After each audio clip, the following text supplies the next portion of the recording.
세법은 꼼수를 싫어하고 그동안 준비했던 게 물거품이 될 수 있습니다.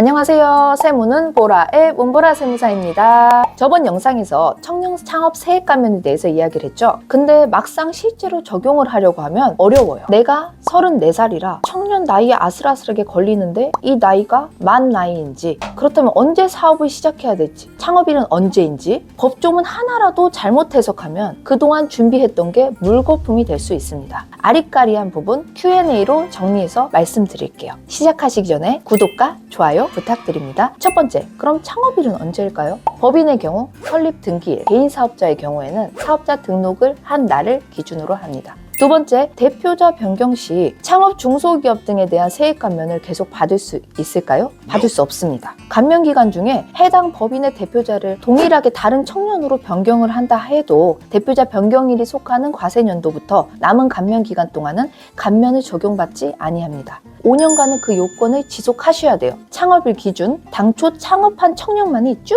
받으실 수 있어요. 다만 청년이었는데 감면 기간 중에 나이가 먹어서 청년이 아니게 되었다? 그건 괜찮습니다. 그건 어쩔 수 없는 거지. 내가 인위적으로 바꾼 건 아니니까요. 추가적으로 청년 창업이 아니라도 우리 수도권 가밀업적권역 외에 창업한 경우에는 50% 감면을 해주죠. 그때에도 가세 특례를 적용받던 중소기업의 창업주가 사망을 하면 상속인이 승계를 하는 경우에도 창업 중소기업에 대한 과세 특례를 받을 수가 없어요. 물론 기업 승계도 창업은 아니니까요. 세 번째, 청년 지분 비율이 50%로서 공동 최대 주주일 경우 청년 창업 중소기업에 대한 세액 특례를 적용할 수 있을까요? 가능합니다. 법인의 경우 청년 대표자 요건 중 나이뿐만 아니라 법인의 최대 출자자일 것이라는 요건이 있죠. 보유 주식의 합계가 동일한 최대 주주 등이 2명 이상인 경우에는 모두를 최대 주주 등으로 보고 있습니다. 청년과 청년이 아닌 자가 내국법인의 지분을 각각 50%를 보유하고 있는 경우 세액 감면을 적용받을 수 있는 거예요.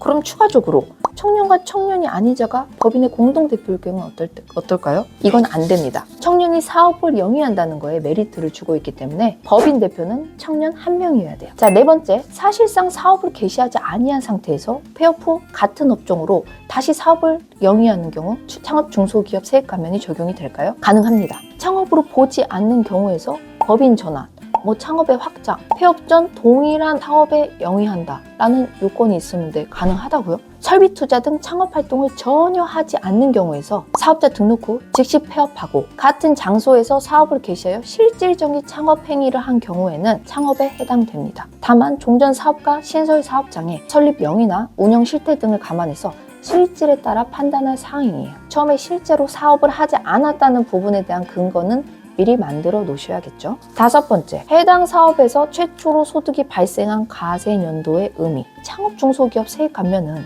해당 사업에서 최초로 소득이 발생한 사업연도부터 5년간 해주고 있어요. 기산점이 언제부터일까요? 소득이라는 건 간단히 말해서 수익에서 비용을 차감한 거예요. 순이익이 발생한 연도부터 감면 기간이 시작이 됩니다. 이걸 모르시고 첫 사업연도에 결손이 났는데 그때부터 기산해서 감면 기간이 다 끝났다고 판단하시는 분들이 많아요. 참고로 감면 소득 계산 시 이자 수익이나 유가증권 처분 손익이나 손실은 포함하지 않아요. 여섯 번째, 지점낸 경우 창업 중소기업에 대한 세액 감면 적용 가능할까요? 지점낸다는 건 동일한 사업 구조에서 사업의 확장으로 보기 때문에 불가능해요. 한식 일반 음식점업을 운영하던 사업자가 폐업 후 일식, 양식, 중식, 외국식 음식점을 새로 오픈했다. 창업에 해당이 됩니까? 창업입니다. 창업 감면은 우리가 통계청장이 고시하는 한국표준산업분류표의 세 분류에 따라서 업종을 판단한다고 했죠. 세 분류상 한국 음식점과 외국식 음식점은 분류가 되어 있기 때문에 새로운 창업으로 인정 가능합니다. 일곱 번째, 수도권 가밀억제권역 외에서 내로 사업장을 이전한 경우 이전일이 속하는 과세년도부터 남은 감면 기간 동안은 창업 중소기업은 수도권 가밀억제권역에서 창업한 중소기업을 봐서 세액 감면을 해주고 있어요. 참고로 반대는 안 돼요. 수도권 가밀억제권역 내에서 외 50%에서 100% 감면을 해주진 않죠. 세법은 꼼수를 싫어하고 안타까운 상황에서 조금 도와주는 편이라고 생각하시면 쉬워요. 여덟 번째, 마지막, 청년 창업 세액 감면 신청 놓친 경우 나중에라도 감면 혜택 받을 수 있나요? 가능합니다. 창업 당시 신청 못했다고 해서 무조건 혜택 못 받는 거 아니에요. 감면 신청 소급 적용 가능하고 5년 내 경정 청구도 가능합니다. 단 경정 청구 받기 위해서 소급 신청 가능 여부, 사유 잘 알아보시고 세무사와 상담하여 절차 진행을 하셔야 될 것 같습니다. 창업하면 사실 사업의 본질에 충실하느라 이런저런 신경 쓸 겨를이 없어요. 미리미리 준비하시고 검토하시고, 지금 가면 혜택 받고 계신 분들도 중간에 요건 변경 등으로 혜택 못 받으실 수 있으니까 그 주의할 점 참고하시고요. 이상으로 세무는 보라의 문보라 세무사였습니다.